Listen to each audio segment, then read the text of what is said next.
आखिर कैसे John Laporta ने एक ब्रोकन बार्सिलोना स्क्वाड को, एक ऐसी बार्सिलोना टीम जो फाइनेंशियली बैंकरप्ट होने के कगार पे थी 2021 में, कैसे उसने 4 साल के अंदर ये टीम को एक यूसीएल कंटेंडर बनाया, ये आज हम देखने वाले हैं। मेरी वीडियो में एंड तक बने रहना, बहुत इंटरेस्टिंग फैक्ट्स पता लगने वाले हैं तुम्हें।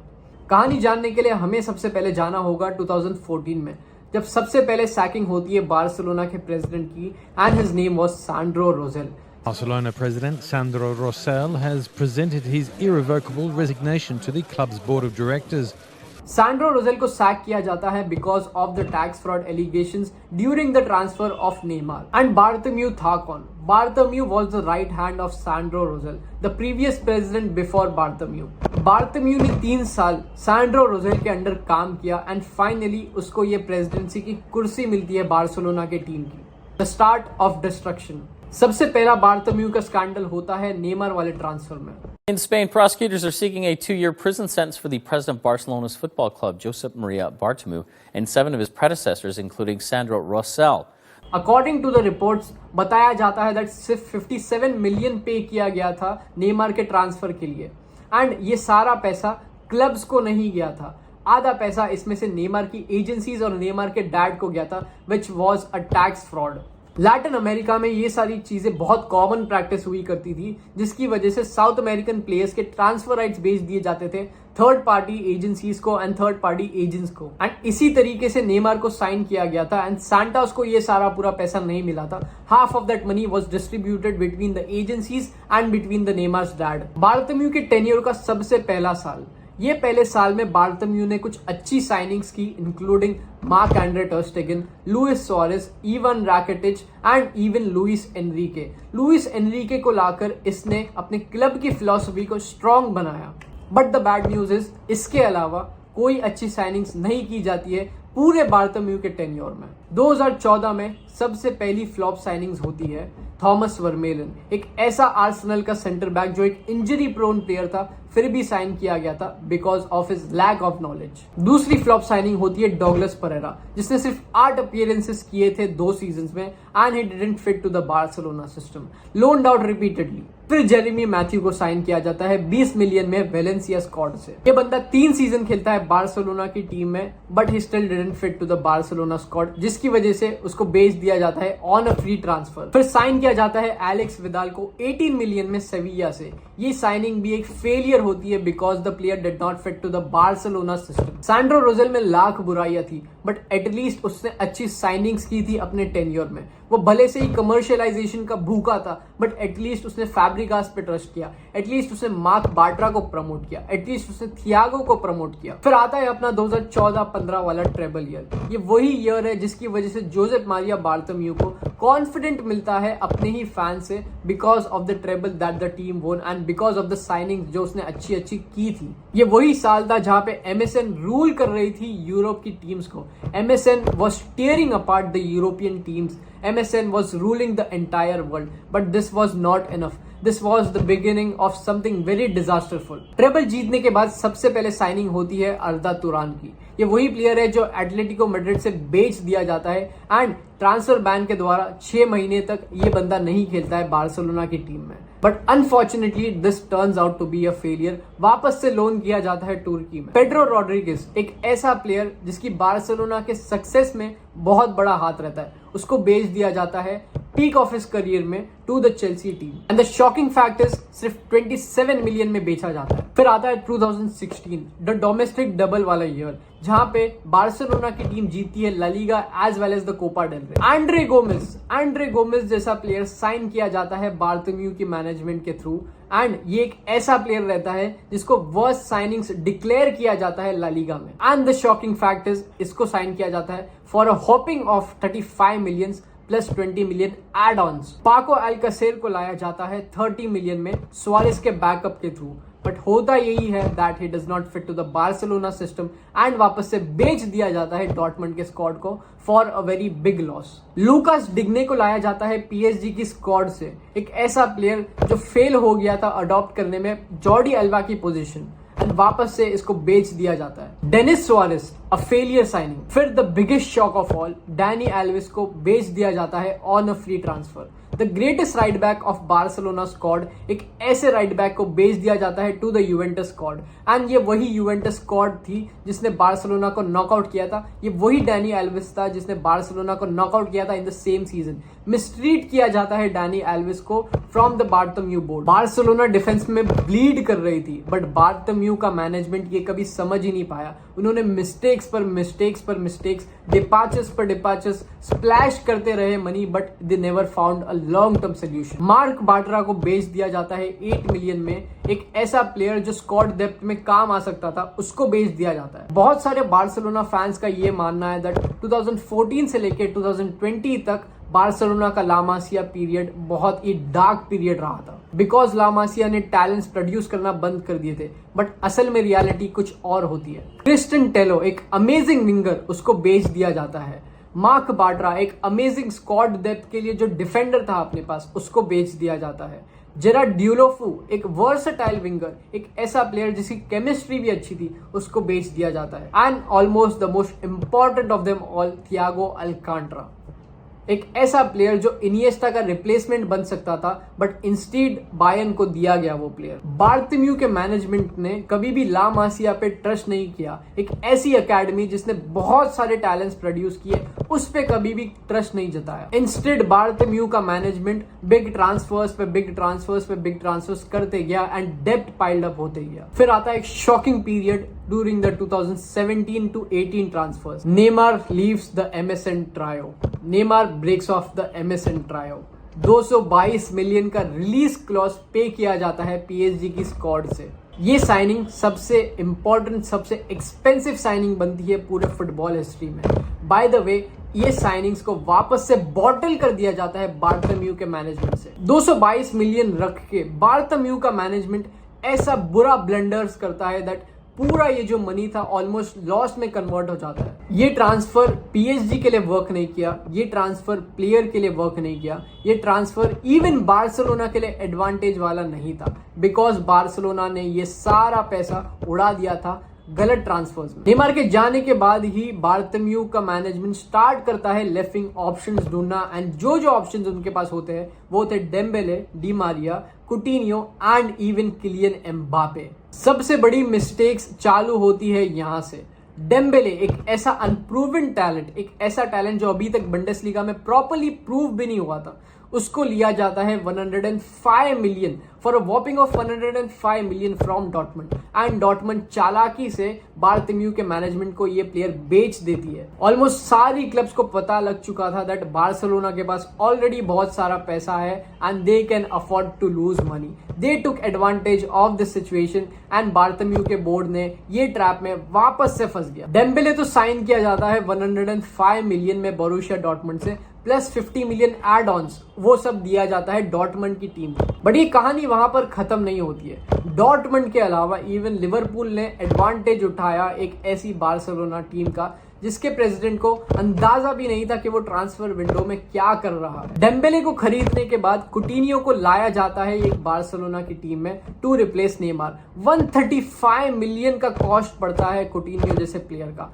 Was Coutinho a good player? क्या कुटिन्यो एक्चुअली में अच्छा प्लेयर था? He was a good player, but was he worth 135 million? Hell no. Dembele जितना भी टाइम बार्सिलोना की टीम में रुका रहता है, उसको पूरे टेन्योर में अपनी इंजरीज फेस करनी पड़ती है, जिसके कारण वो कभी भी प्रॉपर्ली बार्सिलोना के लिए खेल नहीं पाता है। कुटिन्यो, एक ऐसा प्लेयर जिसको लाया गया था नेमार को रिप्लेस करने के लिए, वो कभी भी सिस्टम में फिट ही नहीं हो पाया because of the coaches of Barcelona. पूरा नेमार का पैसा जो पीएसजी की स्क्वाड से मिला था, वो सारा वेस्ट कर दिया जाता है बार्टोम्यू के मैनेजमेंट एंड बार्सिलोना वापस से आ जाती है नेट लॉस में। वापस से एक और शॉर्ट टर्म फिक्स करने के लिए बार्टोम्यू का मैनेजमेंट 2019 में साइन करता है एंटोन ग्रीजमैन को। इवन ये सारे प्लेयर्स लाने के बाद यूसीएल में बार्सिलोना का स्क्वाड कभी भी परफॉर्म ही नहीं कर पाता है अच्छे से, loss after loss, humiliations after humiliations, bottle jobs after bottle jobs. 2019 में एंटोइन ग्रीजमैन का 120 मिलियन का रिलीज क्लॉज पे किया जाता है फ्रॉम द बार्थोम्यू मैनेजमेंट, एंड बाद में पता लगता है दैट बार्थोम्यू के मैनेजमेंट के पास कभी ये फुल पैसा था ही नहीं, जिसकी वजह से उसको लोन लेना पड़ता है बार्सिलोना के नाम पर from the banks. And the shocking part is the player never fit the Barcelona system. ये प्लेयर का वही पोजीशन था जो मेसी का पोजीशन था, फिर भी इसको साइन कर दिया जाता है बार्थोम्यू के मैनेजमेंट से एंड वापस सोल्ड किया जाता है एथलेटिक की स्क्वाड में for a record of 20 million. From 120 million की साइनिंग 20 मिलियन में दी जाती है वापस एथलेटिको को. Griezmann, Dembélé, कुटिन्यो 50 million, 20 million, 70 million ऐसे प्राइसेस में बेचा जाता है, बट उनको खरीदा जाता है for a record of 100 million and above. तो अब तुम सोच सकते हो कितने बड़े लॉस में ऑलमोस्ट आ चुका था बार्सिलोना का मैनेजमेंट. 2014 से लेके 2019 तक बार्सिलोना का ट्रांसफर रिकॉर्ड होता है 1 बिलियन. 1 बिलियन स्पेंड कर देती है बार्सिलोना की मैनेजमेंट. बार्सिलोना का प्रेसिडेंट 1 बिलियन ट्रांसफर विंडोज में सिर्फ स्पेंड कर देता है. एंड कहानी सिर्फ बैड साइनिंग्स तक नहीं रुकती है. एक्चुअली में ऐसे प्लेयर्स को कॉन्ट्रैक्ट्स दिए जाते हैं जो प्लेयर्स ऑलमोस्ट अपने डिक्लाइन पर थे. सर्जियो बुस्केट्स, जिसका गेम डिक्लाइन हो रहा था दिन ब दिन, उसको रीनेगोशिएशंस दिए जाते हैं, उसको कॉन्ट्रैक्ट रिन्यूअल्स दिए जाते हैं विद हाई सैलरीज. जेरार्ड पीके, एक ऐसा प्लेयर जो अपने डिक्लाइन पर था, उसको हाई सैलरीज पर रखा जाता है. उमटीटी, जो ऑलमोस्ट इंजर्ड रहता था पूरे टेन्योर में, उसको हाई सैलरीज दी जाती है. सो ये सिर्फ ट्रांसफर विंडोज पे नहीं रुकती है कहानी, ये सारी कहानी कनेक्ट होती है इवन द सैलरीज जो पे की जाती है बार्सिलोना के वेटरन्स को. 2006 में जब लपोर्ता ने चार्ज लिया था बार्सिलोना की मैनेजमेंट का, बार्सिलोना की प्रेसिडेंसी का, तब बार्सिलोना का रेवेन्यू था ऑलमोस्ट 125 मिलियन एंड लपोर्ता के 2 सीजन्स के बाद वो रेवेन्यू ऑलमोस्ट डबल हो गया था टू 360 मिलियन. जब रोसेल बार्सिलोना की टीम का चार्ज लेता है तब बार्सिलोना का रेवेन्यू रहता है 481 मिलियन, बट आफ्टर रोजेल की प्रेसिडेंसी खत्म होने तक बार्सिलोना का रेवेन्यू रहता है 841 मिलियन, ऑलमोस्ट डबल रेवेन्यू. 2019 में एफसी बार्सिलोना एक ऐसी स्क्वाड बनती है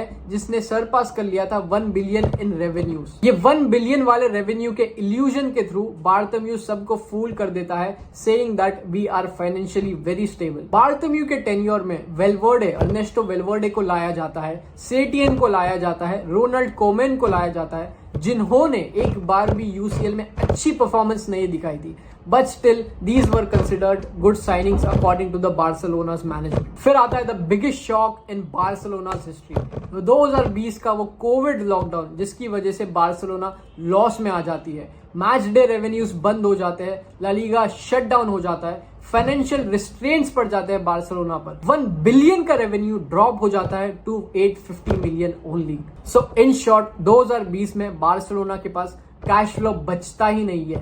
and till now even Bartomeu defend करता है अपने ही स्टैंड को, डिफेंड करता है that we are still very financially stable. 2020 में एक ऐसी बायर्न और बार्सा की ह्यूमिलिएशन वाली लॉस देखने के बाद फैंस के थ्रू जो गुस्सा होता है, बोर्ड के थ्रू जो गुस्सा होता है, उसी वजह से बार्थोम्यू को रिजाइन करना पड़ता है. यही नहीं, इवन एक स्कैंडल हुआ था बार्थोम्यू के साथ. बार्थोम्यू का मैनेजमेंट एक बार्सा गेट के स्कैंडल में फंसा हुआ था, जिसकी वजह से बोला जाता था दैट बार्सा गेट को पे किया जा रहा है बार्थोम्यू के बोर्ड से to clean up his image, to do the PR for his name. And ये पीआर फर्म काम करती है मेसी के इमेज को खराब करने की, यही पीआर फर्म काम करती है बुस्केट्स के इमेज को खराब करने की, यही पीआर फर्म काम करती है पीके के इमेज को खराब करने की एंड बार्थोम्यू के इमेज को क्लीन करने की, जिसकी वजह से बार्थोम्यू को रिजाइन करना पड़ता है, जिसकी वजह से बार्थोम्यू पे अभी भी एक्यूजेशंस लगे हैं फ्रॉम मार्का. ये सारा मैस क्रिएट करने के बाद फाइनली बार्थोम्यू रिजाइन कर देता है एंड बार्सिलोना को ऑलमोस्ट फाइनेंशियली बैंकरप्ट बना देता है. फिर आता है द लपोर्ता टेक ओवर. The Laporta takeover that changed Barcelona's history, that almost saved Barcelona. जैसे ही लपोर्ता बार्सिलोना का नया प्रेसिडेंट बनता है, Laporta finds out that Barcelona 1.35 million की डेप्ट में पड़ी रहती है 2021 में. एंड बाय द वे ये सारा डेट, ऑलमोस्ट 2/3 वाला डेट शॉर्ट टर्म डेट होता है. बार्सिलोना का जो वेज बिल होता है ऑलमोस्ट अनसस्टेनेबल होता है. 98% from the revenue is the wage bill. 98% रहता है वेज बिल वो टाइम. इसी के कारण बार्सिलोना की टीम कुछ भी इन्वेस्टमेंट्स नहीं कर पाती है, कुछ भी एक्सपेंसेस हैंडल नहीं कर पाती है ठीक से. फिर आता है the most shocking departure in Barcelona's history. Lionel Messi का कॉन्ट्रैक्ट रिन्यूअल नहीं हो पाता है because of the salary restrictions put on by La Liga. बहुत सारे बार्सिलोना फैंस को लग रहा था that Laporta was the villain in this story because Laporta ने ऑलमोस्ट पॉलिटिकल गेम खेला, पॉलिटिकली उसने मेसी का नाम यूज किया एंड उसने प्रेसिडेंसी जीता। कहीं ना कहीं you were right, but Laporta ने ये सब किया because of the good of Barcelona's team. Laporta चाहता तो बहुत सारे शेडी डील्स कर सकता था, सीवीसी बेच सकता था and he could have registered Messi, but actually में बार्सिलोना को ये चीज लॉन्ग टर्म में हार्म करती थी। फाइनली मेसी को लेट गो करना पड़ता है। Messi leaves from the Barcelona squad on a free transfer. Strict La Liga rules, strict FFP rules की वजह से मेसी को लेट गो करना पड़ता है। मेसी का कॉन्ट्रैक्ट रिन्यूअल नहीं हो पाता है। वो टाइम पे बार्सिलोना ऑलमोस्ट बैंकरप्ट होने के कगार पे थी। फिर आता है the solutions provided by Joan Laporta to revive this Barcelona team. सबसे पहला सोल्यूशन आता है गोल्डमैन सैच का 600 मिलियन वाला लोन। ये लोन लेने के बाद जोन लापोर्ता बार्सिलोना की टीवी राइट्स बेच देता है, 25% of TV rights to recover some income. फिर आता है बार्सिलोना स्टूडियोज। बार्सिलोना स्टूडियोज के 49% शेयर बेचने के बाद बार्सिलोना के पास बचते हैं 808 मिलियन, रेज होते हैं 2023 ईयर तक। एंड समहाउ थोड़ा थोड़ा डेट रीपे हो रहा था लापोर्ता के थ्रू, लापोर्ता के मैनेजमेंट के through, and Barcelona were financially getting stable. But ये सारे पैसे रेज होने के बाद, 808 मिलियन रेज होने के बाद फाइनली बार्सिलोना का स्क्वाड, बार्सिलोना का बोर्ड, लापोर्ता रजिस्टर कर पाते हैं प्लेयर्स को ड्यूरिंग द 22-23 सीजन। जो 98% वेज बिल था ड्यूरिंग द 2021 ईयर, बार्टोम्यू के अंडर ये वेज बिल था, वो कम किया जाता है लापोर्ता के मैनेजमेंट के through and the wage bill becomes 57%। From 98% to 57%, that is a massive decrease. जैसे ही लापोर्ता बार्सिलोना के मैनेजमेंट का चार्ज लेता है, he starts renegotiating the contracts, he even offloads the veterans, he even starts offloading the bad players। Barcelona के players को convince करता है to take the salary reductions. Barcelona के veterans Busquets, Alba, Gerard Pique, इनके salaries को कम किए जाते हैं due to the salary restrictions. And finally La Masia पे वापस से ट्रस्ट बताया जाता है लापोर्ता के बोर्ड के थ्रू। टोटल 215 मिलियन स्पेंड किए on Raphinha, Lewandowski, Kounde and Christensen, and ये सारी साइनिंग्स क्रूशियल होती है to win the 22-23 La Liga cup. Not just that, Laporta का मैनेजमेंट सेल करता है बार्सिलोना के की प्लेयर्स को, जिसके कारण 141 मिलियन सेल्स मिलती है बार्सिलोना को एंड 215 मिलियन नेट स्पेंड होती है total on the Raphinha, Lewandowski, कुंडे वाली साइनिंग्स पर। टोटल नेट स्पेंड होती है after that was 71 million, 74 million. ये सारे केओस में भी इवन कोमैन को सैक करता है लापोर्ता 2021 में after seeing them 13th on the La Liga table. Koeman को सैक किया जाता है, जावी हर्नांडेस को लाया जाता है। जावी हर्नांडेस वही बंदा जिसने क्लब की आइडेंटिटी को स्ट्रॉन्ग बनाए रखा था, जिसने कैसे ना कैसे ला लीगा का कप जिताया था। जावी हर्नांडेस वही बंदा जिसने फर्मिन लोपेस को चांस दिया। जावी हर्नांडेस वही बंदा जिसने पाउ कुबार्सी को चांस दिया। जावी हर्नांडेस वही बंदा जिसने फाइनली लमीन यमाल जैसे टैलेंट को चांस दिया। And finally Barca are on the brink of winning something huge. 22-23 के सीजन में बार्सिलोना को टोटल प्रॉफिट होता है 304 मिलियन का due to the new sponsorships, Spotify deals and even the renovations of Camp Nou. VIP box seats बेच दी जाती है यूएई के स्पॉन्सर्स को and even the other sponsors from UK. 23-24 season के कारण जब बार्सिलोना कुछ नहीं जीती है, तब एक लॉस देखने को मिलता है of 91 million by the Barcelona's management, जिसके कारण बार्सिलोना का स्क्वाड रजिस्टर नहीं कर पाता है डैनी ओल्मो और पाओ विक्टर को। But in the end Laporta जीत जाता है ये सारी चीजें। In the end Laporta secures a sponsorship deal, Spotify के साथ डील, ट्रैविस स्कॉट के साथ deal. Almost every deal turns out to be profitable after the 22-23 season. La Masia का रिवाइवल होता है। Hansi Flick almost domestic treble जीता है Barcelona की स्क्वाड से पहले ही सीजन में। Xavi Hernandez La Liga title जिताता है। एंड फाइनली स्ट्रैटेजिक साइनिंग्स होती है। ऐसा ही नहीं कि कोई भी प्लेयर को उठा लिया जाता है मार्केट से। गुड साइनिंग्स, स्ट्रेटेजिक साइनिंग्स, की साइनिंग्स पर ध्यान दिया जाता है डेको के बोर्ड के थ्रू एंड लापोर्ता के बोर्ड के थ्रू। तो फाइनली कंक्लूजन ये बनता है कि जब लपोर्ता ने चार्ज लिया था ये बार्सिलोना की टीम का, तब बार्सिलोना एक ऐसी टीम थी जिसका कुछ होप नहीं था यूरोप में, ऑलमोस्ट फाइनेंशियली बैंकरप्ट होने वाली टीम थी। लपोर्टा के रेजिम के अंडर फाइनली बार्सिलोना को सीरियस लिया जाता है, फाइनली बार्सिलोना साइनिंग्स कर पाती है एंड फाइनली बार्सिलोना प्रॉफिट्स में टर्न करती है वो सारे लॉसेस को। एंड ये सब होता है एक ही इंसान के कारण and his name is Joan Laporta. Joan Laporta ये सारे मैजिक रन करता है, जॉन लपोर्ता ये सारी साइनिंग्स करता है, डेको को अपनी टीम में रख के, क्लब की फिलॉसफी को स्ट्रांग रख के, क्लब की आइडेंटिटी को स्ट्रांग रख के ये सारी साइनिंग्स की जाती है। एसेट्स बेच दिए गए, लोन्स लिए गए, बट फाइनली बार्सिलोना को रिवाइव कर दिया लपोर्ता ने। स्पॉन्सरशिप डील साइन की गई जो ऑलमोस्ट रिस्की थी but in the and turned out beneficial for this Barcelona team. 2021 में जब मेसी फाइनली बार्सिलोना को छोड़ दिया था तब मैंने लपोर्ता पे ट्रस्ट करना बंद कर दिया था। I thought that Laporta was cheating us, I thought that he was doing a political move on us, he was pulling something off very scandalous, but Laporta pulled the game out. Laporta pulled Barcelona out of a disaster and we should be thankful. जो चीजें हमें देखने को मिली है in the last 4 years, it's a very big rebuild. ऐसे कम time में इतना बड़ा रीबिल्ड होना not a small thing at all. 2025 के ट्रांसफर विंडो में बार्सिलोना करीब है ऑलमोस्ट 7 साइनिंग्स करने के। जोआन गार्सिया को साइन कर लिया है, निको विलियम्स ऑलमोस्ट साइन होने वाला है, रूनी बागजी को साइन कर लिया है, लुइस डियास को भी साइन कर सकते हैं, इवन रैशफोर्ड जैसे प्लेयर को साइन कर सकते हैं। लेफ्ट बैक पे पोजीशन वाली साइनिंग होना बाकी है, सेंटर बैक वाली साइनिंग होना बाकी है। तो ये सिर्फ तुम्हें दर्शाता है that Laporta is doing some serious business behind the scenes and we should be very thankful for this. तो ये था पूरा वीडियो कैसी लगी एंड जो भी फैक्ट्स तुम्हें अच्छे लगे कमेंट सेक्शन में बताओ। आखिरकार क्या गलत गया था बार्टोम्यू के एरा में और क्या लपोर्टा को आगे ऐसे मेजर्स लेने चाहिए जिसकी वजह से बार्सिलोना सफर ना करे इन द फ्यूचर। वीडियो अच्छी लगी तो लाइक करो, शेयर करो एंड सब्सक्राइब करो।